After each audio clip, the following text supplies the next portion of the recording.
Eu tenho algo muito importante para compartilhar com vocês. Vocês são a primeira igreja que estará recebendo esse material, que é um material preparado com muito carinho, em oração, na direção do Espírito Santo. Ele ainda não está concluído, mas a base dele já está pronta e vocês vão receber agora. É um material que estará sendo distribuído aqui. E como há muitos irmãos aqui no culto, graças a Deus, a gente vai precisar, para cada casal, dar apenas um exemplar desse material aqui, chamado A Missão da Igreja. A princípio, vocês estão vendo que são apenas 4 páginas, contando com a capa. Apenas 4 páginas. A Missão da Igreja. Não é a pregação de hoje, mas a pregação de hoje vai mostrar a missão da igreja na prática. Nós estaremos compartilhando aqui um texto bíblico, mais uma vez, em Atos dos Apóstolos, e muitos teólogos chamam de Atos do Espírito Santo, porque na verdade os apóstolos foram apenas instrumentos do Espírito Santo, como os demais também, servos de Deus, discípulos de Cristo, mencionados no livro de Atos. E esse material, como eu disse, ele trata de qual é a nossa missão, qual é a missão da igreja. Logo na capa está escrito assim: para as congregações formadas pelo projeto Quero Congregar, a fim de não perdermos o foco da nossa missão em Cristo. E este é o maior cuidado que nós temos que ter, irmãos. Quando essa congregação foi formada há 2 anos atrás, eu creio que todos os irmãos que entraram em contato conosco, entraram em contato justamente por um descontentamento com o que se tornou a igreja cristã nos últimos dias, no meio chamado meio evangélico. Então, as igrejas evangélicas, elas acabaram justamente perdendo o foco do propósito de nós estarmos nos reunindo, de nós estarmos sendo igreja. E é muito importante que não venhamos perder esse foco.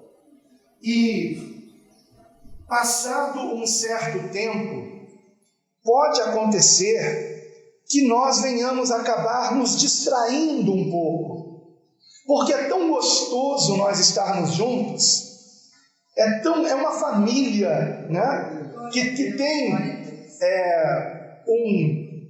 um carinho até maior, nós sentimos um carinho até maior uns pelos outros, do que da nossa própria parentela de sangue, não é verdade? Nós acabamos criando um vínculo de amor tão forte, e é tão bom nós estarmos juntos, que nós acabamos nos acomodando. Isso acontece, irmãos. Isso aconteceu com a igreja em Jerusalém, irmãos. Com a igreja dos apóstolos, irmãos. Nós vamos ver isso aqui hoje. E nesse pequeno material que eu trouxe para vocês aqui, nós encontramos, logo na primeira página, depois da capa, nós encontramos 2 textos bíblicos que são chamados de a grande comissão, que é o chamado do Senhor Jesus para nós, seus discípulos, para uma missão. E nós encontramos essas 2 passagens paralelas em Mateus e em Marcos, nos 2 primeiros evangelhos. Em Mateus, no capítulo 28, a partir do versículo 18, que diz assim: e chegando-se Jesus, falou-lhes dizendo: é-me dado todo o poder no céu e na terra. Portanto, ide, fazei discípulos de todas as nações, batizando-os em nome do Pai e do Filho e do Espírito Santo, ensinando-os a guardar todas as coisas que eu vos tenho mandado, e eis que eu estou convosco todos os dias, até a consumação dos séculos. Amém. Assim conclui-se o Evangelho segundo Mateus. E em Marcos, também no último capítulo, no capítulo 16, versículos 15 e 16, encontramos escrito o seguinte: e disse-lhes: ide por todo o mundo, pregai o evangelho a toda criatura. Quem crer e for batizado será salvo, mas quem não crer será condenado. Percebam que em ambas passagens nós encontramos o ide, nós encontramos esse imperativo do Senhor, esta ordenança do Senhor, que é o ide. Nós encontramos tanto em Mateus quanto em Marcos. E evidentemente, como vocês sabem, os 4 evangelhos, eles nos trazem complementos, eles se complementam um ao outro, eles nos trazem os ensinamentos de Cristo que precisam ser conhecidos de toda a igreja, e que cada um daqueles que foi usado pelo Espírito Santo para escrever os 4 primeiros evangelhos nos trouxeram um foco diferente para cada um desses evangelhos. Então é importante que conheçamos os 4: Mateus, Marcos, Lucas e João. Nós encontramos também, evidentemente, a grande comissão também em Lucas e também em João, mas não da forma como está escrito aqui em Mateus e Marcos. E eu já vou falar sobre isso mais adiante. Porém, em Mateus e em Marcos, quando nós reunimos essas duas passagens em uma só passagem, em um só texto, fazendo com que o ide esteja mencionado uma vez só, logo no início do texto, nós vamos encontrar o que está na página seguinte. Eu gostaria que você visse comigo, a princípio, ignorando o que está entre colchetes, porque o que está entre colchetes é uma explicação de cada trecho dessa grande comissão do Senhor, que é a missão que o Senhor nos deixou. Como nós somos a igreja, portanto, é a missão da igreja. Então vejam, vou ler tudo de uma vez só, juntando Marcos e Mateus, ok? Ide por todo o mundo, pregai o evangelho a toda criatura. Quem crer e for batizado será salvo, mas quem não crer será condenado. Fazei discípulos de todas as nações, batizando-os em nome do Pai, do Filho e do Espírito Santo, ensinando-os a guardar todas as coisas que eu vos tenho mandado. E eis que eu estou convosco todos os dias, até a consumação dos séculos. Amém. Aleluia.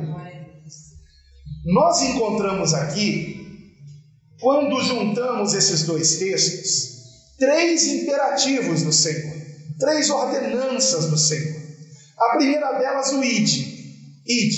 Ide por todo mundo, é a primeira, ide.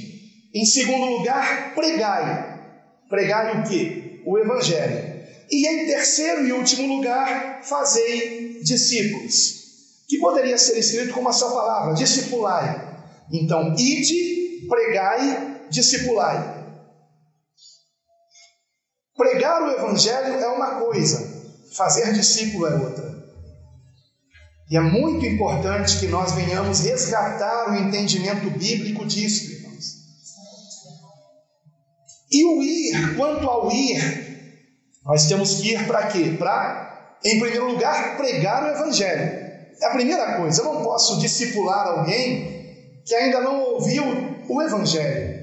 E que evangelho é esse? Aqui do lado está escrito: pregai o evangelho, e daí entre colchetes, da salvação em Cristo. Daí, se você virar a página, você vai ver que o que está entre colchetes aqui tem referências bíblicas que estão com o número 2. O número 1 é o ide por todo mundo, e aí nós temos uma explicação para esse número 1 que está entre colchetes, que eu já vou falar daqui a pouco. E no pregar o evangelho nós temos também entre colchetes qual é o evangelho da salvação em Cristo, com o número 2.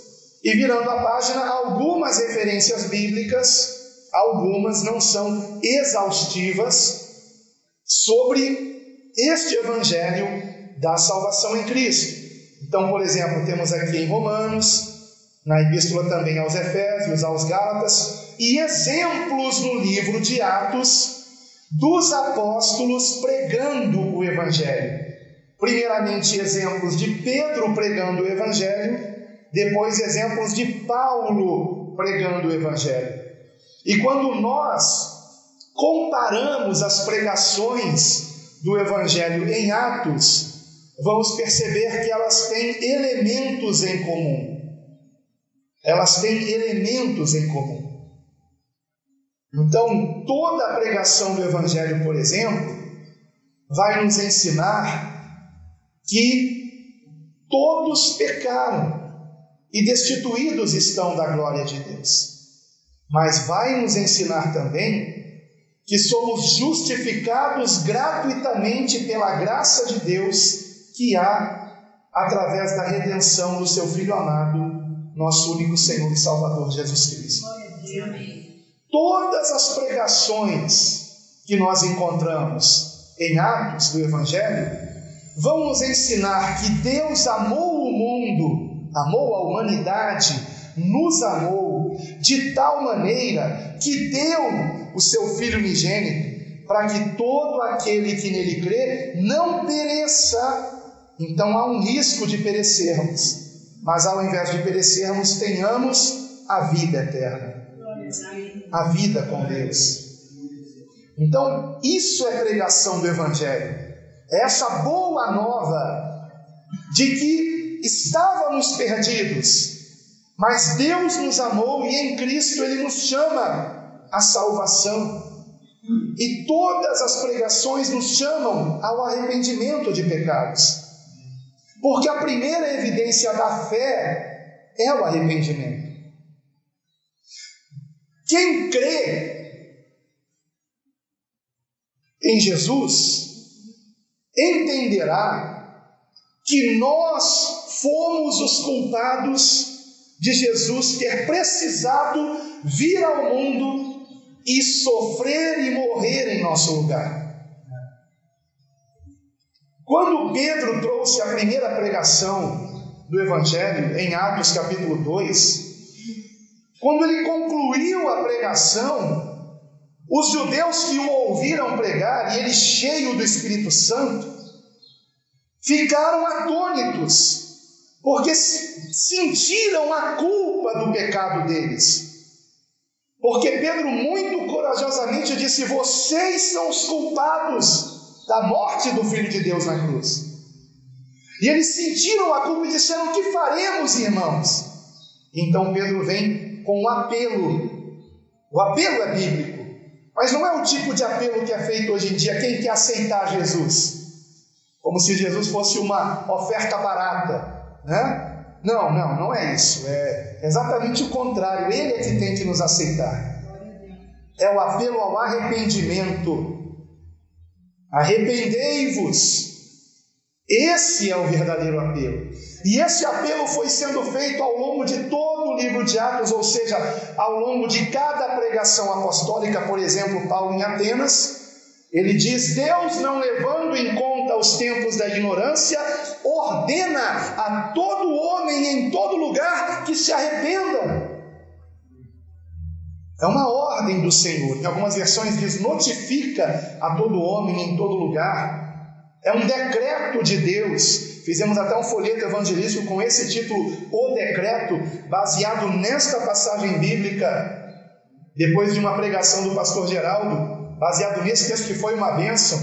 E eu conversei com ele e disse: pastor, isso pode virar um folheto evangelístico, né? Há tantos decretos hoje por causa da pandemia, só que existe um decreto, que é o decreto de Deus para a humanidade. O decreto, a ordem de que venhamos nos arrepender. E por que Deus nos manda o arrependimento? Para o nosso bem, porque Ele quer nos salvar. Sem arrependimento não há salvação. E o arrependimento é a primeira evidência da verdadeira fé em Cristo. Quem realmente crê em Jesus se arrepende. Não fica lutando contra Deus, insistindo em continuar no erro, não. Ele se humilha e reconhece: eu fui culpado da morte de Jesus na cruz, o meu pecado fez Jesus sofrer. Como posso eu continuar no pecado se Jesus morreu por causa dos meus pecados? Quem não se arrepende no dia do juízo será condenado eternamente, porque será encontrado culpado do sofrimento do Filho de Deus. Somente através da fé em Jesus, que nos leva a nos arrependermos dos nossos pecados, é que recebemos o perdão de Deus e a purificação dos nossos pecados por meio do sangue do Senhor. Eu não estou com isso dizendo que nunca mais vamos pecar, mas uma coisa, irmãos, é o pecado premeditado. Uma coisa é nós querermos pecar, outra coisa é não querermos pecar e por não estarmos vigilantes e cheios do Espírito Santo como deveríamos, acabar pecando. Porque fato é que se nós andarmos no Espírito, como nos ensinou Paulo, não cumpriremos as concupiscências da carne. A carne milita contra o Espírito e o Espírito contra a carne. A quem nós estamos fortalecendo? Porque nessa luta vencerá aquele a quem nós fortalecermos. Estamos nos fortalecendo em espírito, meditando na palavra, orando, louvando o Senhor, adorando, congregando. Nos fortalecemos aqui, irmãos, espiritualmente. Ou estamos fortalecendo a carne com coisas desse mundo colocadas diante dos nossos olhos? A quem nós estamos fortalecendo? A fé vem pelo ouvir a palavra de Deus. Temos ouvido a palavra de Deus, pregações bíblicas realmente para a glória de Deus. De que adianta você vir aqui, ouvir uma pregação bíblica e durante a semana ouvir mensagens que distorcem a palavra de Deus? Cuidado com isso. Jesus nos alertou que nos últimos dias haveriam muitos falsos profetas, ou seja, muitos falsos pregadores. Cuidado com isso, cuidado com aqueles que dizem o que você quer ouvir e não o que você precisa ouvir. Eu me refiro ao que a carne quer ouvir. A carne quer ouvir sempre coisas agradáveis. Nunca quer ouvir sobre a necessidade do arrependimento.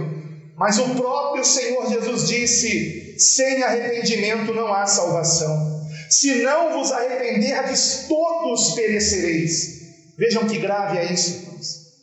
Então não podemos esconder de Deus nossos pecados, porque nada se oculta aos seus olhos. Só nos resta um caminho, o da humilhação, o de nos arrependermos. E o Senhor disse: aquele que se humilhar será exaltado, mas aquele que se exaltar será humilhado. Todos nós, irmãos, estamos em processo de conversão. Todos nós estamos ainda tendo alguma coisa do que nos arrependermos, e assim será até o retorno do Senhor. Quando não pecamos com atos, pecamos em palavras. Quando não pecamos em palavras, pecamos num olhar, num ouvir, pecamos num pensamento, pecamos num sentimento ruim, de mágoa, de rancor, de desejo de vingança. Quando não pecamos em nada disso, pecamos por omissão, porque a palavra diz: aquele que sabe fazer o bem e não faz, comete pecado. E todos os dias, quando terminamos o dia, podemos nos lembrar de algum bem que poderíamos ter feito e que não fizemos, não é? Não é que sejamos praticantes do pecado, mas ainda somos falhos.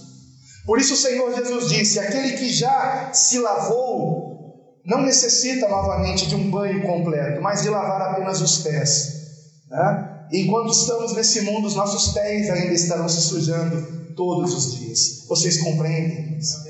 Estamos em Cristo, e nele a palavra nos chama que somos santos, separados.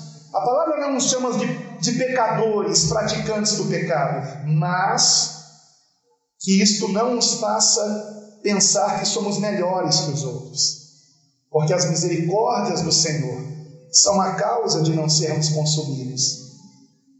Então, amados, em primeiro lugar, pregar o Evangelho. E depois que alguém se converte, ensinar essa pessoa no caminho que deve andar. Imediatamente batizá-la. Se você estiver comigo aqui, na terceira página, contando com a capa, na penúltima página desse pequeno material que eu distribuí para vocês aqui, você verá que nós temos no topo o ide em vermelho, o pregai o Evangelho em vermelho também, e o fazei discípulos em vermelho. Por quê? Eu destaquei aqui em vermelho para chamar bastante a atenção de vocês, porque são as 3 ordens.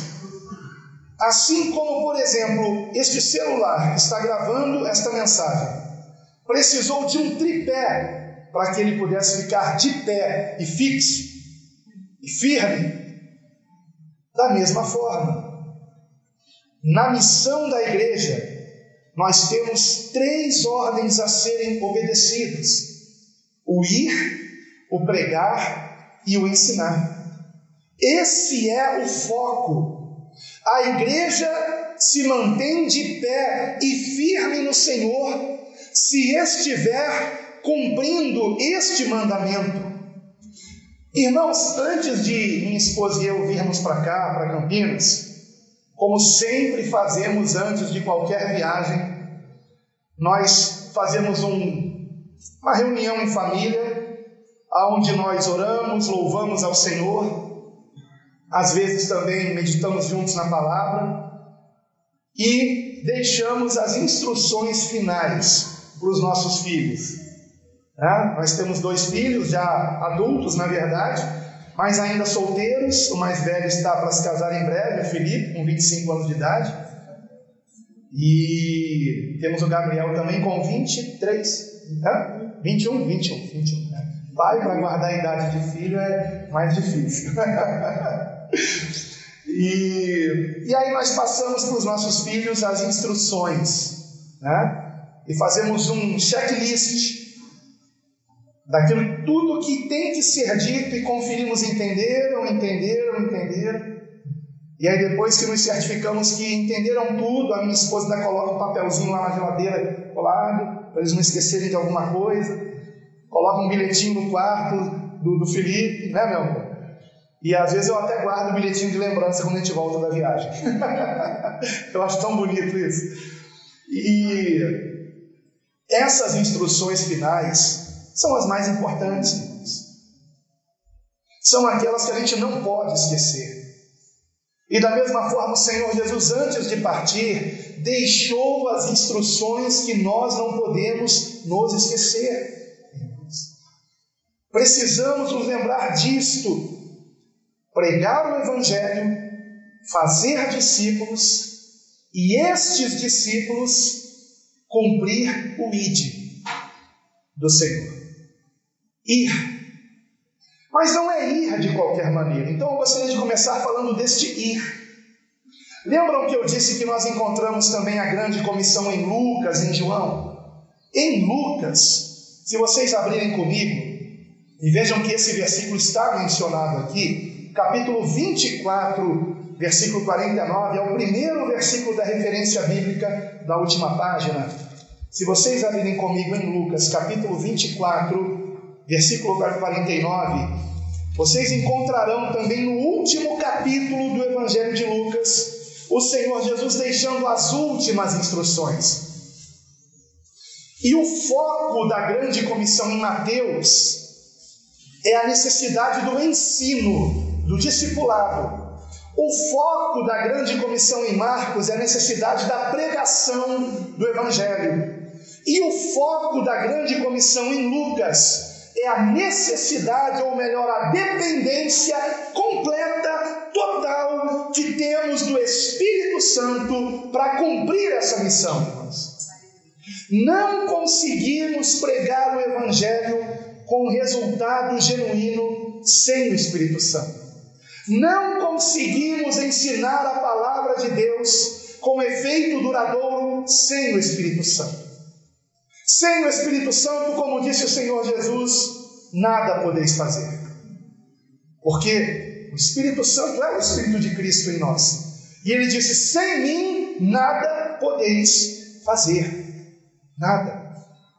Não podemos fazer nada sem a presença de Deus em nossas vidas, sem nos enchermos dessa presença. E por isso é que no versículo 49 o Senhor Jesus disse: e eis que sobre vós envio a promessa de meu Pai, ficai, porém, na cidade de Jerusalém, até que do alto sejais revestidos de poder. E se alguém tem dúvida que esse revestimento de poder é o Espírito Santo, abra comigo em Atos capítulo 1, por favor. Atos capítulo 1, versículo 4, onde novamente é repetido isso que o Senhor Jesus disse. E vamos até o 8. E estando com eles, determinou-lhes que não se ausentassem de Jerusalém, mas que esperassem a promessa do Pai, que disse ele: de mim ouvistes, porque na verdade João batizou em água, mas vós sereis batizados no Espírito Santo não muito depois destes dias. Aqueles, pois, que se haviam reunido perguntavam-lhe, dizendo: Senhor, restaurarás tu neste tempo o reino a Israel? E disse-lhes o Senhor: não vos pertence saber os tempos ou as estações que o Pai estabeleceu pela sua própria autoridade, mas recebereis poder do Espírito Santo, que há de vir sobre vós, e sereis minhas testemunhas, tanto em Jerusalém, como em toda a Judeia e Samaria, e até aos confins da terra. Aleluia! Poder do Espírito Santo para cumprir o ide do Senhor. Ide é o primeiro mandamento, a primeira ordenança para a igreja, mas não é ide de qualquer maneira. É ide cheios do Espírito Santo. E como é que nos enchemos do Espírito, irmãos? Senão por meio da oração.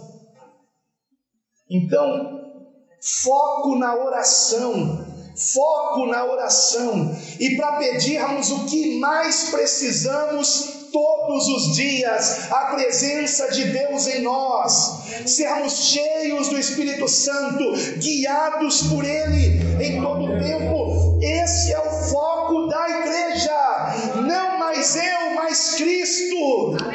Aleluia! Quando cada um de nós compreende isso, irmãos, é maravilhoso. É maravilhoso. Não há na igreja disputas, irmãos querendo aparecer, querendo títulos. Aliás, eu até confesso que eu fico constrangido quando coloco na frente do meu nome o PR de pastor. Eu sei que é carinhoso, né?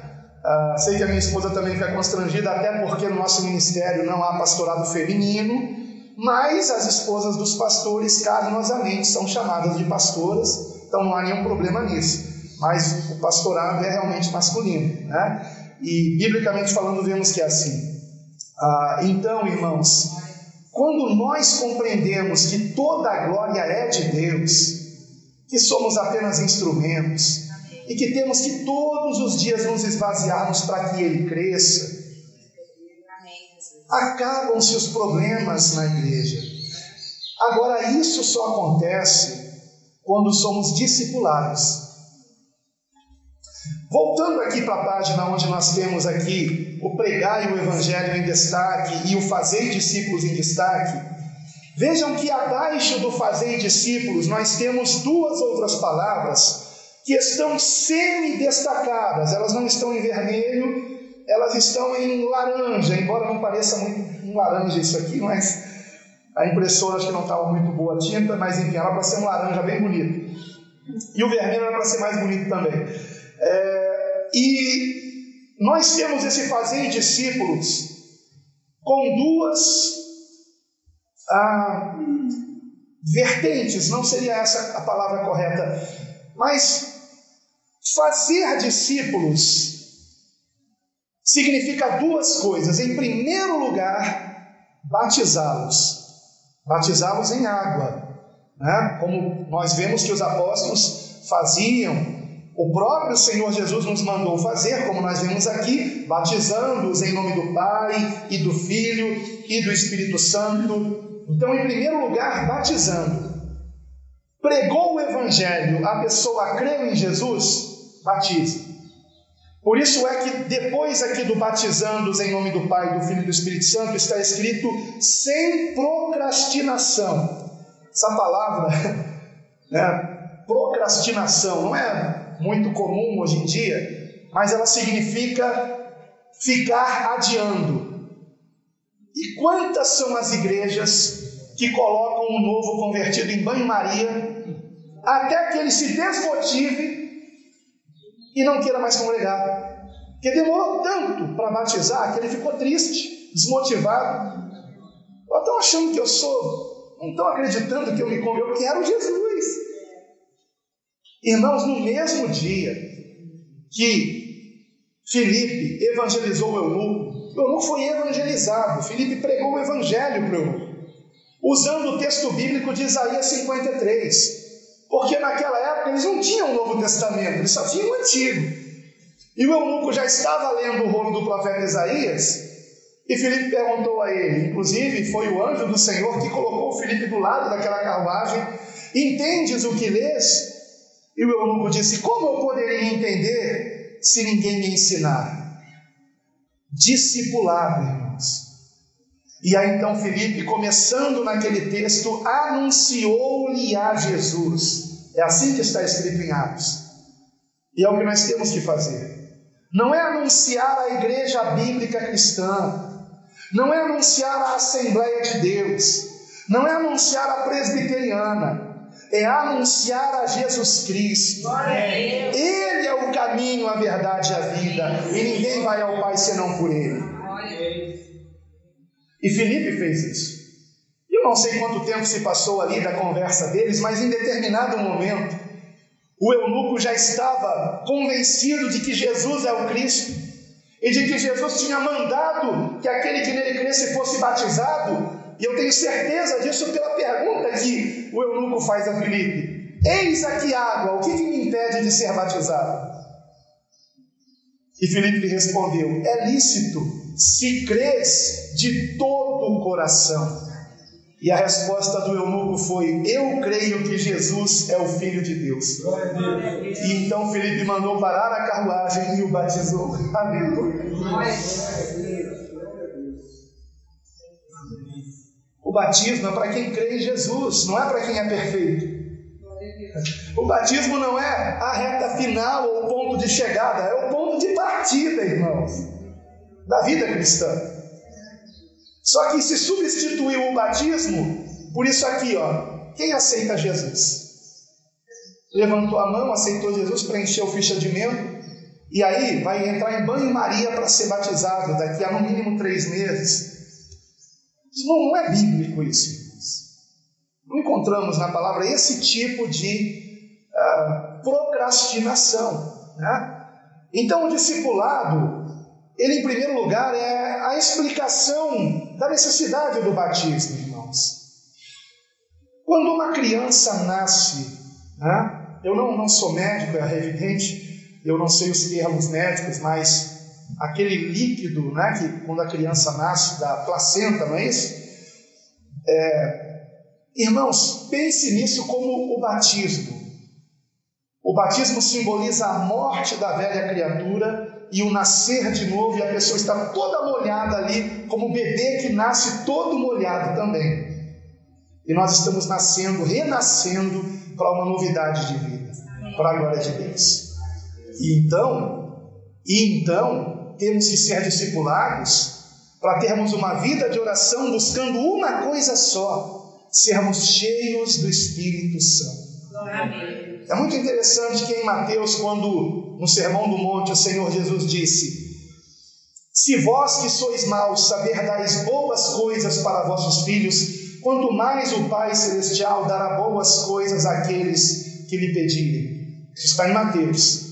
Mas quando no Evangelho de Lucas, que tem um foco maior na oração e no Espírito Santo, está Jesus dizendo isso, o Espírito Santo inspira Lucas a escrever neste Evangelho de Lucas: Se vós que sois maus saberdais boas dádivas a vossos filhos, quanto mais o Pai dará o Espírito Santo àqueles que lhe pedirem. Nos mostrando que o principal que nós temos que pedir é o Espírito Santo. É o Espírito Santo. E nós não podemos nos conformar com uma vida de frieza espiritual. Se você não se sente motivado a ler a Bíblia, é porque você não está cheio do Espírito Santo. Se você não se sente motivado a orar, é porque você não está cheio do Espírito Santo. Se você não se alegra em vir cultuar o Senhor, em estar com os irmãos em Cristo, e você vem arrastado como que para cumprir uma obrigação, é porque você precisa se encher do Espírito Santo. E aí eu me lembro de um amigo que certa vez chegou no culto com um semblante caído, e ele não é assim, é uma pessoa tão feliz, tão contente, e eu estranhei. E no final do culto ele já estava feliz, contente, alegre. E aí eu perguntei a ele: Pira, o que foi que aconteceu que você chegou com um semblante tão triste? Ah, pastor, eu não vinha para a igreja não. Eu não vinha não. Eu estava desanimado. Mas aí me veio a seguinte frase, deve ter sido Deus que colocou isso na minha mente. Quando eu não quero ir na igreja, é que eu mais preciso ir à igreja. E eu vim. E agora eu estou transformado, pastor, estou feliz, estou contente.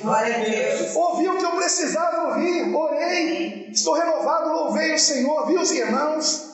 Que maravilha! Como é importante congregar. Como é importante congregar. E todas as vezes que eu vi o derramar do Espírito Santo na leitura que eu faço do livro de Atos, em todas as vezes os irmãos estavam reunidos. Provavelmente porque no Salmo 133 está escrito que ali, onde os irmãos estão reunidos, onde os irmãos estão em união, é que o Senhor determina a sua bênção e a vida para sempre.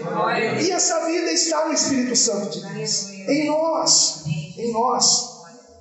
Então, irmãos, discipulado.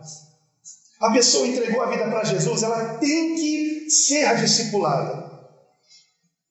Aqui nós temos uma situação muito singular, não é aqui em Campinas, porque muitos de vocês não moram em Campinas, moram em outras cidades. Quem mora em outra cidade que não é Campinas aqui, levanta a mão bem alto para a gente identificar. Mais da metade, quase todos. Irmã Ivone é a única campineira? Você não é campineira, você é gaúcha. Tira. Mas ela é a única de Campinas? Não. Quem mais é de Campinas? Ah, tem mais irmãos de Campinas. Glória a Deus. Sabe? Só um casal, né? Não é isso? Eu era até um mês atrás. Você era até um mês atrás? Mas vai continuar congregando aqui, né? Sim. Foi para que cidade? Santa Bárbara. Santa Bárbara do Oeste, né? Então pertinho aqui, né? Então, irmãos, mas o discipulado às vezes fica difícil para o pastor fazer sozinho, inclusive com sua esposa, porque o próprio pastor não mora aqui em Campinas, mora em Capivari, né? Imagina, irmãos, ainda mais com o preço do combustível do jeito que está, né? Esse deslocamento todo. Então eu compreendo que podemos usar o recurso da videoconferência, e por videoconferência estar ali discipulando um novo irmão, um novo casal, uma nova família, é muito importante. Na nossa igreja, que é uma igreja de bairro mesmo, a maioria dos irmãos moram todos ali bem pertinho uns dos outros, nós treinamos irmãos para discipular os novos convertidos. E esses novos convertidos, mesmo que já venham de uma outra igreja há muito tempo, como nós sabemos que em muitas igrejas lamentavelmente não tem o discipulado bíblico correto, nós então fazemos com que esses irmãos estejam vendo o melhor dia da semana, para que recebam em casa alguém da igreja que possa ir lá até eles, os discipular. E às vezes também é necessário ser por videoconferência, mas não pode deixar de acontecer. Não pode deixar de acontecer. E o que nós precisamos verificar é que se há alguém que não foi batizado nas águas, ou que foi batizado sem compreender o que é o batismo nas águas, realmente, sem compromisso com Cristo de fato, o que nós precisamos ensinar a essa pessoa é que isto é lícito, ela ser batizada, se realmente ela crê em Jesus de todo o seu coração, se ela compreende que não há salvação fora de Cristo, que Jesus Cristo, como Ele mesmo disse, é o caminho, o único. Não há um artigo indefinido ali, como os liberais que querem reescrever a Bíblia e colocar ali em João 14,6, eu sou um caminho. Mentira, não foi isso que Jesus disse. Jesus disse, eu sou o caminho, a verdade e a vida. Não há verdade fora de Cristo, não há vida fora de Cristo, e Ele é o único caminho para o Pai, porque Ele e o Pai são um. Ele é o único mediador entre Deus e os homens, o único. Ninguém mais nasceu sem pecado, viveu sem pecado e verteu seu sangue sem pecado para nos redimir dos nossos pecados. Só Jesus Cristo. Esta é a mensagem do Evangelho, que tem que ser pregada não somente para o ateu, mas também para o budista, para o islâmico, para o católico até, que crê que há outros mediadores ou mediadoras entre Deus e os homens. Não há um só mediador, e está escrito na Bíblia Católica também isso, só que não leem. Eu fui católico até o dia que eles, no encontro dos adolescentes com Cristo, me deram o Novo Testamento de presente, e eu li o Novo Testamento, e porque eu li, eu cheguei à conclusão, eu não posso continuar sendo católico, eu não posso. Como hoje também eu teria muita dificuldade de encontrar uma igreja evangélica para congregar. Infelizmente. Há 30 anos atrás não era assim.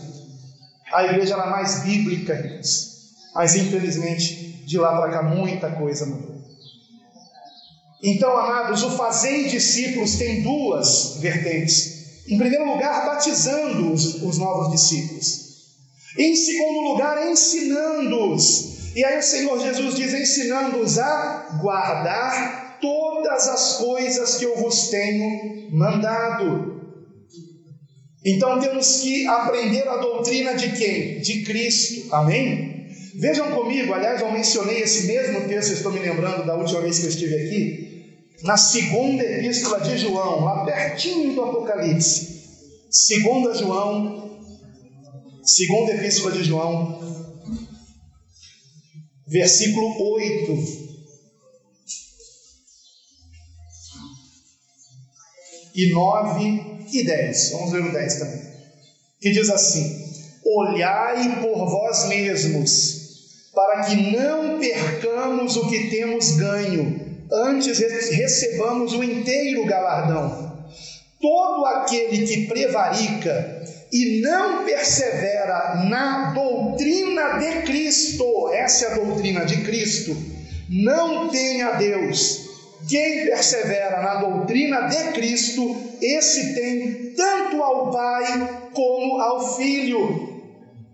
Tem tanto ao Pai como ao Filho pelo Espírito Santo. O Espírito Santo é a presença do Pai e do Filho em nós. Versículo 10. Se alguém vem ter convosco e não traz esta doutrina, não o recebais em casa, nem tampouco o saudeis. Aqui, no versículo 10, que parece tão forte isso, poxa, eu não posso nem saudar, calma. O que João está dizendo aqui é a respeito dos falsos profetas. Não é de alguém que está sendo enganado numa seita, mas é do líder da seita. O líder da seita, você nem cumprimente. Eu não sei quanto a você, eu não cumprimentaria Edir Macedo, né? Muito menos eu receberia em casa. Mas oremos por ele, né? Para que se arrependa e não distorça a verdade da palavra de Deus. Então é disso que ele está falando. O que nós temos que ensinar? É a doutrina de Cristo. E essa é a nossa proposta, irmãos. Agora vejam que interessante, em Atos capítulo 2, versículo 42. Vejam só que interessante. O evangelho que nós acabamos de examinar aqui, segundo João, foi escrito por um apóstolo, João. E João está dizendo que temos que seguir a doutrina de Cristo.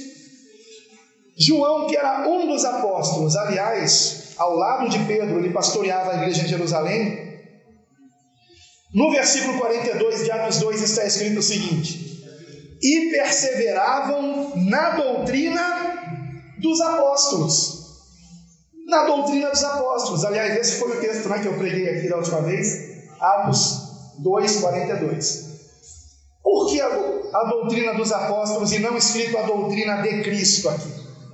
Ora, acabamos de ver que os apóstolos ensinavam a doutrina de Cristo. Mas o que o texto está dizendo, amados, é que coube aos apóstolos aplicar a doutrina de Cristo neste contexto que nós estamos, da nova aliança em Cristo Jesus.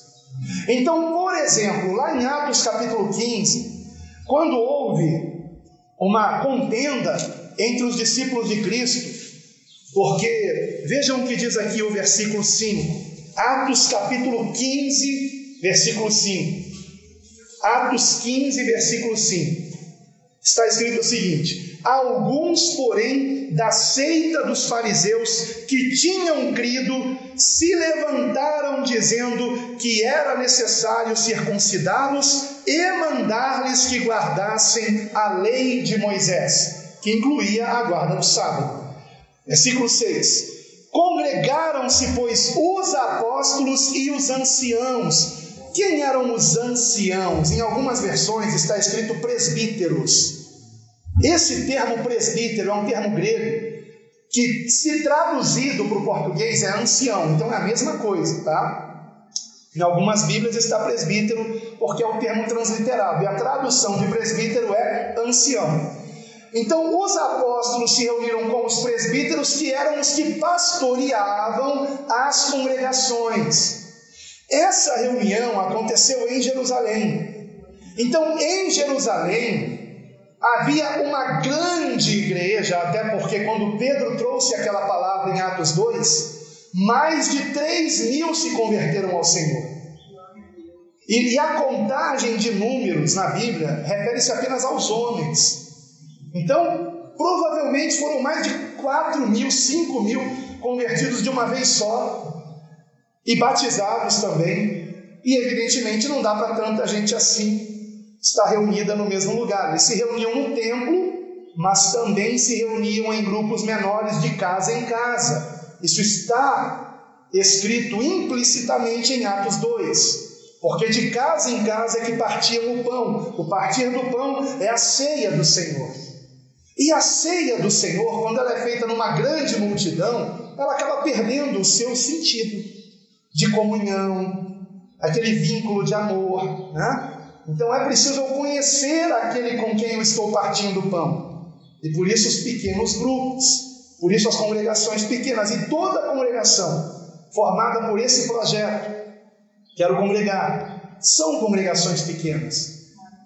Congregações de às vezes menos de 10 irmãos, mas irmãos que estão firmes, irmãos que estão no Senhor mesmo, buscando serem cheios do Espírito Santo, e que o Senhor tem honrado ultimamente pela perseverança deles estarem firmes na doutrina, na comunhão, no partir do pão e nas orações, e no evangelismo pessoal que eles fazem. Já estão vendo os frutos disso acontecer, como certamente entre vocês aqui também está acontecendo, para a glória de Deus. Como a nossa irmã Ivone, que trouxe hoje uma amiga, Maria, seja muito bem-vinda, fruto de um evangelismo, né?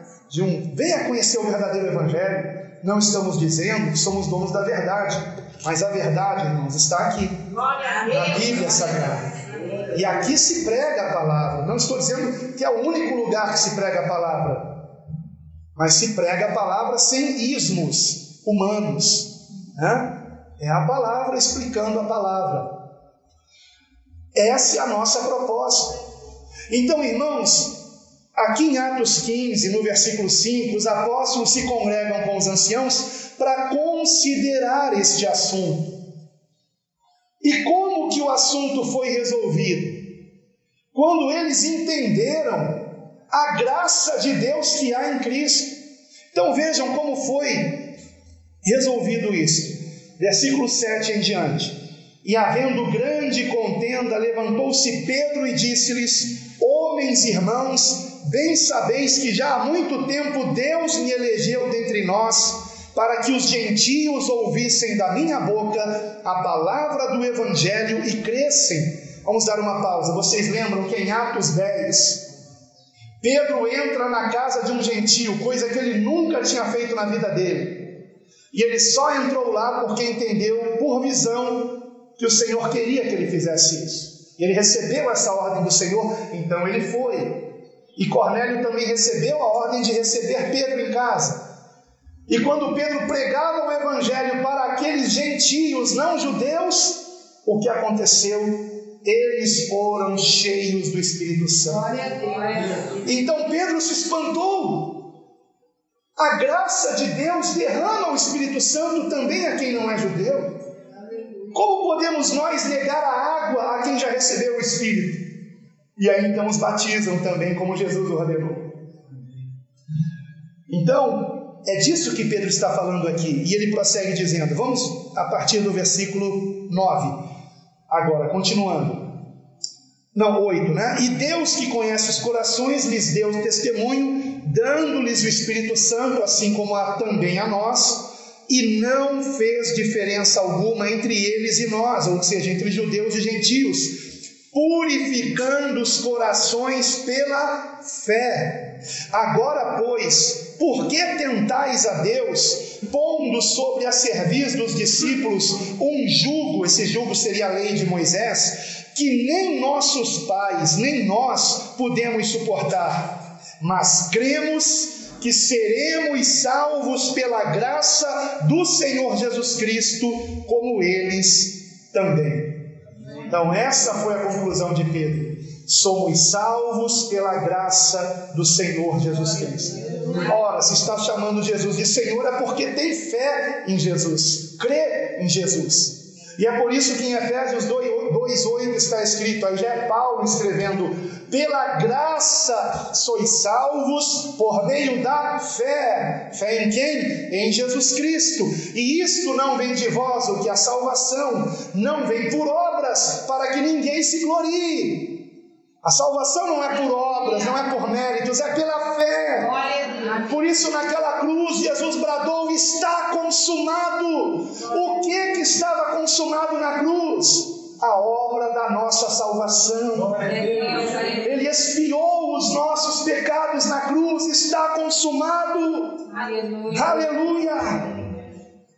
E pela fé em Jesus recebemos o perdão de Deus, a misericórdia do Senhor, e mais do que isso, o Espírito Santo, a promessa do Pai, uma vida com Deus, cheia de motivação para orar, para ler a Bíblia, para congregar, para pregar o Evangelho, para anunciar a Jesus, como Filipe fez a eunuco. Então, em primeiro lugar, oração, e depois o que vem, palavra, discipulado. Agora, eu não tenho que aprender só sobre o batismo. O batismo é o início, irmãos. Eu tenho que continuar. Então, esse fazer discípulos aqui não se resume a batizar. E aí é que muitas igrejas evangélicas, infelizmente, estão errando o alvo. Porque só batizam e não ensinam nada da palavra. Nada da palavra. E, infelizmente, às vezes, quando ensinam, estão ensinando não a doutrina de Cristo, mas a doutrina da igreja, da denominação. Não vou nem dizer igreja, porque a igreja somos nós, é a igreja do Senhor. E o que nós temos que ensinar é o que Jesus ensinou. O que Ele ensinou? Em primeiro lugar, arrependimento de pecados. E não ficar protelando com o seu pecado. O seu pecado é grave, seja ele qual for.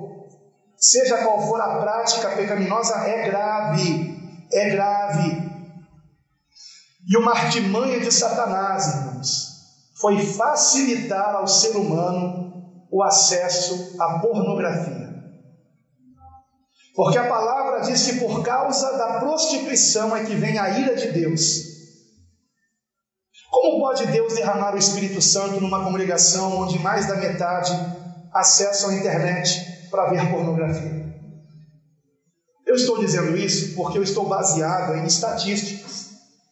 Mais da metade dos evangélicos hoje, mais da metade dos evangélicos acessam pornografia toda semana. E não são apenas homens, não, mulheres também. Mais da metade. Vocês já devem ter me ouvido falar em alguma pregação de como era difícil quando eu era adolescente, jovem também, ter acesso a uma revista pornográfica. As revistas pornográficas, elas só eram vendidas pelo jornaleiro. Não tinha como você pedir pela internet, porque não havia internet. Elas eram vendidas no jornaleiro, e o jornaleiro geralmente era um homem que tinha moral, e geralmente já um idoso, e ele não vendia revista pornográfica para menor de idade de jeito nenhum. E se ele desconfiasse que o galalau era menor de idade, ele ia pedir a identidade. E as revistas na banca vinham todas elas só com o nome aparecendo, Playboy, ele e ela, porque a capa da revista era coberta por um plástico leitoso, que não dava para ver ali o que estava na capa. Assim era, há não muitos anos atrás, irmão. Estou falando aí de 30 anos atrás, 40 anos atrás, 40. Eu era adolescente, né? Então, vamos pôr mais 10 anos aí. Você acha muito 40 anos? Irmãos, o que aconteceu com a humanidade de 40 anos para cá? Que não aconteceu ao longo dos últimos 4.000 anos. Ao longo de 4.000 anos, a humanidade tinha algo que hoje é zombado, que se chama moralidade. Onde está a moralidade? Onde estão os bons costumes? O respeito aos mais velhos? Como que isso se perdeu em apenas 40 anos, irmãos? O inimigo é muito ardiloso, irmãos. Ele facilitou o acesso das pessoas ao pecado. Antigamente, para alguém pecar com os olhos, vendo uma pornografia, não era fácil. Não era fácil. Hoje em dia é um clique, é um toque na tela e pronto. E já está contaminando o seu coração por aquilo que entra nos seus olhos. Então, se nós queremos o Espírito Santo, nós temos que querer mesmo. Não é estar dividido com esse mundo. Não é cantar para Jesus aqui na igreja e depois, ao longo da semana, se enlamear na pornografia. Eu estou falando de um problema grave que atinge a maioria dos crentes hoje em dia. São pessoas que creem em Jesus, mas ao mesmo tempo estão presas a esse pecado. E como se libertar disso? Oração. Oração de confissão e humilhação. Chorando e dizendo: Senhor, eu reconheço que eu não tenho forças, mas eu vou fazer a minha parte. Quando não tiver ninguém em casa, eu não vou ligar o computador. Quando eu entrar no banheiro, eu não vou levar o celular. Eu vou fazer a minha parte. A minha parte eu vou fazer. Eu vou colocar no celular bloqueio de pornografia, porque tem isso. Safe, não sei o quê. Meu celular tem isso. Aí não aparece nada indecente para você, ou pelo menos 99% é eliminado. Porque nós temos que cuidar de nós mesmos, como lá em João 2 estava escrito: olhai por vós. E Jesus também nos ensinou em Lucas capítulo 21, olhai por vós, olhai pelo seu coração, que o nosso coração não esteja sobrecarregado com as coisas desse mundo.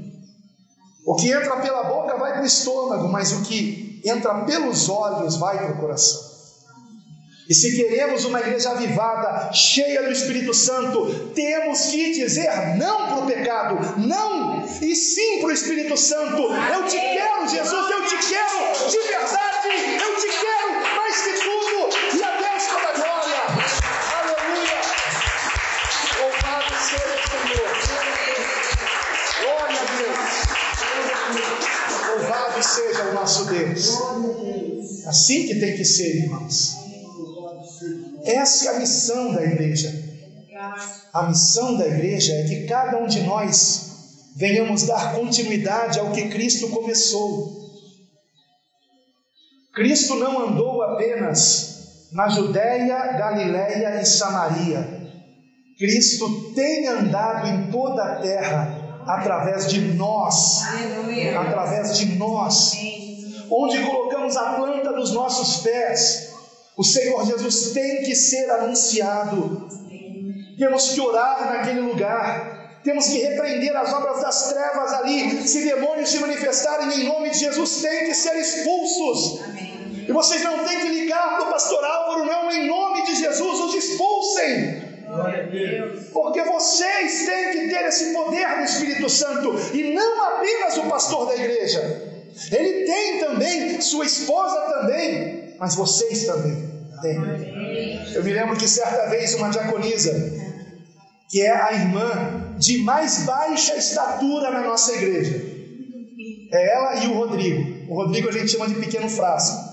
Ela não, porque se a gente chamar assim, eu acho que vai ficar zangada. Então a gente não brinca dessa maneira. Mas é uma irmã que é uma bênção, irmãos. E há muitos anos atrás, aí, no início da nossa igreja, ela me ligou para o meu celular, me pedindo socorro. Pastor, por favor, manifestou um demônio, acho que era na casa da vizinha. Manifestou um demônio, pastor, eu estava orando, o demônio manifestou. Pastor, corre aqui. Eu falei, irmã, não dá não. Eu não estou aqui, eu não estou na redondeza agora. Ai, pastor, o que eu faço? Deixa assim mesmo. Eu falei, não. Em nome de Jesus, a irmã vai expulsar esse demônio. Mas e se ele quiser me bater? Não vai te bater. Você dê ordem ao demônio para que ele se aquiete e saia em nome de Jesus, e não dê conversa para ele, porque Jesus não nos ensinou a batermos papo com o demônio, não. Ele nos ensinou a expulsá-los em nome de Jesus. Então, irmã, em nome de Jesus, expulsa esse demônio. E aí ela não ligou mais, e no próximo culto ela veio toda contente. Pastor, não é que o demônio saiu mesmo? Falei, pois é, irmã, tá vendo? Uma benção. Então, irmãos, o que precisamos é do Espírito Santo. Amém. Só para descontrair uma história verídica. Certa vez, um casal estava fazendo missões no interior do Nordeste, mas daquelas igrejas que não creem no agir do Espírito Santo, e manifestou um demônio bravo lá. E aí o missionário nunca tinha visto isso na vida. Ele se lembrou do que diz a palavra, e ele diz, em nome de Jesus, vai saindo, em nome de Jesus, vai saindo. Aí o demônio falou assim, se eu sair, eu entro em você. Aí ele disse, em nome de Jesus, vai ficando, em nome de Jesus, vai ficando.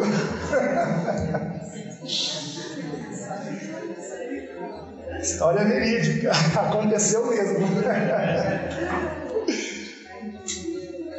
Meus irmãos, eu podia contar outras histórias aqui, mas são histórias cômicas, mas tristes ao mesmo tempo, de pessoas que não conhecem o poder que há no nome de Jesus, de pessoas que não se enchem do Espírito Santo e que têm medo das trevas. Irmãos, a palavra diz que se nós nascemos de novo, se nós somos de Cristo, o maligno não nos toca. Amém. Não nos toca.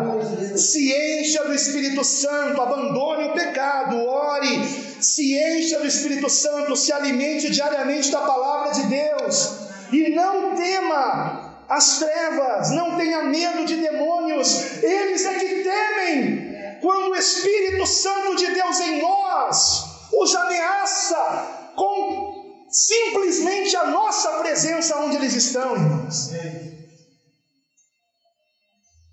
A simples presença de um discípulo de Cristo, onde o demônio está atuando, já incomoda as trevas. E identificado isso, que há ali uma atuação maligna, o que temos que fazer? Nos enchermos do Espírito Santo de Deus e revestidos desse poder de Deus, darmos ordem ao inimigo que saia, que se retire, que todo mal bata em retirada, e ele tem que sair em nome de Jesus. Amém. Isto é o que a palavra nos ensina, irmãos. O livro de Atos não é um livro de curiosidade histórica, irmãos. O livro de Atos é um manual de como a igreja deve ser, cheia do Espírito Santo e atuante, pregando a palavra de Deus e ensinando a palavra, fazendo verdadeiros discípulos de Cristo. E um verdadeiro discípulo de Cristo é alguém que está cheio do poder de Deus. Aleluia! Essa é a nossa missão. Essa é a nossa missão. E não podemos perder o foco. Não podemos, temos uma grande missão, e é maravilhoso acordarmos sabendo a missão que o Senhor nos deu, e nessa missão nós não a desempenhamos sozinhos. A igreja do Senhor é organizada, a igreja do Senhor tem os seus ministérios, e cada um exercendo o seu dom particular. Um tem mais dom para sair e pregar o evangelho ao ar livre, bater de porta em porta. O outro já tem o dom para ensinar dentro de uma sala, na escola bíblica da igreja. Um tem o dom para pregar através de louvores, cantando, adorando o Senhor. E quando ele ministra e ele louva, as pessoas sentem a presença do Espírito Santo, porque esse é o seu chamado, ele está exercendo esse chamado. Cada um no seu dom. Mas o que não podemos é cruzar os braços e não nos envolvermos na obra. Evangelizar, todos nós temos que fazê-lo com aqueles que nós conhecemos. Quem você conhece que ainda não ouviu falar de Jesus? Do verdadeiro Jesus, não do Jesus da mídia, mas do Jesus da Bíblia, que é o único caminho da salvação. E finalmente, irmãos, eu concluo essa mensagem de uma forma que eu mesmo me espanto, porque nunca me lembro, uma vez aconteceu também, lembrei agora, só uma outra vez aconteceu isso, de primeiro eu pregar e depois ler o texto bíblico. Então agora vamos ler o texto bíblico. Em Atos, capítulo 11. Atos, capítulo 11, versículo 19. Com esse texto eu encerro e nós oramos. Atos, capítulo 11. Nós vamos ver o exemplo de uma igreja colocando em prática o que nós aqui aprendemos com a palavra de Deus. Que nos diz assim: e os que foram dispersos pela perseguição que sucedeu por causa de Estevão, caminharam até a Fenícia, Chipre e Antioquia, não anunciando a ninguém a palavra, senão somente aos judeus. E havia entre eles alguns homens síprios e sirinenses, os quais, entrando em Antioquia, falaram aos gregos, anunciando o Senhor Jesus. E a mão do Senhor era com eles, e grande número creu e se converteu ao Senhor. E chegou a fama destas coisas aos ouvidos da igreja que estava em Jerusalém, e enviaram Barnabé a Antioquia, o qual, quando chegou e viu a graça de Deus, se alegrou e exortou a todos que permanecessem no Senhor com propósito de coração, porque era homem de bem e cheio do Espírito Santo e de fé, e muita gente se uniu ao Senhor.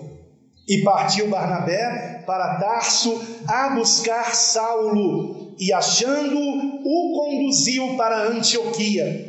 E sucedeu que todo um ano se reuniram naquela igreja e ensinaram muita gente, e em Antioquia foram os discípulos pela primeira vez chamados cristãos. Aleluia! Cristão. alguém que se parece com Cristo, alguém que é um pequeno Cristo aonde ele está, que dá continuidade à missão de Cristo. E por que esses discípulos foram chamados de cristãos? Porque foram discipulados, foram ensinados. E como havia um irmão que Barnabé conhecia, que tinha o dom do ensino, isso fica evidente nas suas epístolas, ele chamou esse irmão, que ainda era chamado de Saulo, porque o nome Paulo ele só adotou esse nome depois que começou a obra missionária, em Atos capítulo 13. Mas até então o apóstolo Paulo, ainda era chamado de Saulo. E Barnabé sabia que Saulo tinha muito conhecimento do Antigo Testamento. Na época só havia o Antigo, não havia o Novo Testamento, evidentemente. Estava sendo escrito ainda. E então, Paulo, melhor do que ninguém, com certeza, melhor do que ninguém, ele sabia encontrar Jesus nos textos dos profetas e até na lei. E usando da lei e dos profetas, ele convencia as pessoas de que Jesus é o Cristo. Então Barnabé procura Saulo, que estava em Tarso, e traz Saulo para Antioquia, uma cidade gentílica, um local gentílico, uma igreja onde não haviam judeus ali, a maioria deles eram gentios, havia alguns convertidos a Cristo, mas a maioria eram gentios. E Paulo e Barnabé ficam por um ano, versículo de número 26, por um ano ensinando muita gente. E como resultado desse ensino na palavra, pela primeira vez os discípulos foram chamados cristãos. E é o que a igreja está precisando hoje. Hoje há muitos evangélicos, mas poucos cristãos. Porque são pessoas que, apesar de serem chamadas de evangélicas, não conhecem o Evangelho. Se você perguntar o que é o Evangelho, não sabe responder. O Evangelho é aquele livro lá na Bíblia, é Mateus, né? Nunca sequer, às vezes, leram um só dos Evangelhos. Às vezes, nenhum só. Nós temos 4. Temos um que é bem curtinho, o de Marcos, 16 capítulos. E às vezes nem esse a pessoa lê. Há pessoas que têm dificuldade com a leitura, eu entendo isso, mas hoje nós temos o Evangelho para ouvirmos também. Entrando no YouTube, você encontra lá qualquer capítulo de qualquer livro da Bíblia, e você ouve. E se você diz assim, mas fala muito depressa, agora tem o recurso de ouvir mais devagar também. E se você acha que está lento, está para ouvir mais depressa também, né? Depois que eu descobri esse recurso, agora eu só escuto depressa. Meus irmãos, nós não temos desculpa, amados. O Senhor nos chamou para sermos como Ele, para como Ele sermos cheios do Espírito Santo e andarmos por toda parte pregando o seu Evangelho que liberta, da salvação não por obras, não por lei, mas pela graça de Deus por meio da fé. E essa fé irá fazer com que eu seja transformado. Por eu estar ligado a Cristo pela fé, por eu receber o seu Espírito Santo, o Espírito Santo de Deus me move a meditar na palavra, me move a ouvir pregações bíblicas, me move a orar, e tudo isso me transforma numa pessoa que ande em santidade e justiça para a glória de Deus, amando a Deus sobre todas as coisas e ao próximo como Jesus me amou. Isso é consequência de uma genuína conversão.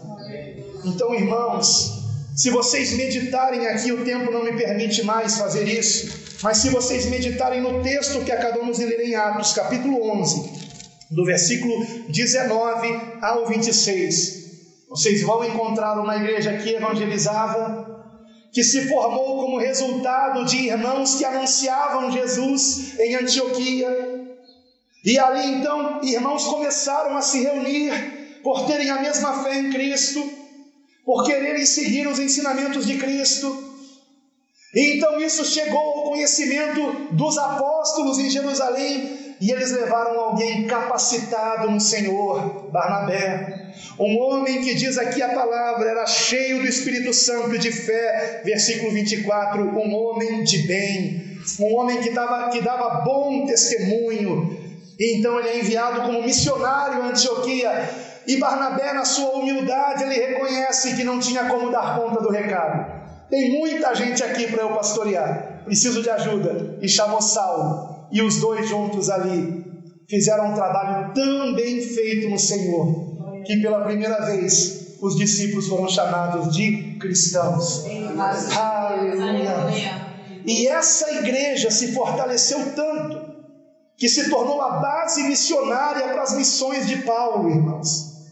Em Atos capítulo 13, versículo 1, é dito que na igreja que estava em Antioquia, havia alguns profetas e doutores, a saber, aí começa com Barnabé, e vejam com quem vai terminar a lista: Barnabé e Simeão, chamado Níger, e Lúcio Cirineu, e Manaém, que fora criado com Herodes o tetrarca, e Saulo. Então vejam que entre Barnabé e Saulo, o Espírito Santo colocou aqui no texto outros irmãos que também pregavam a palavra ali naquele lugar, que ensinavam a palavra.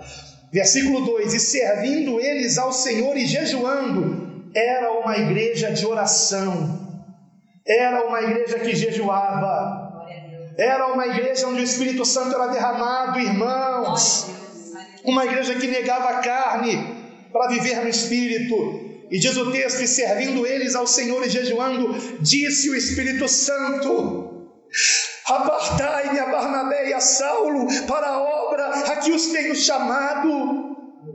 A igreja tem que obedecer à direção do Espírito Santo de Deus.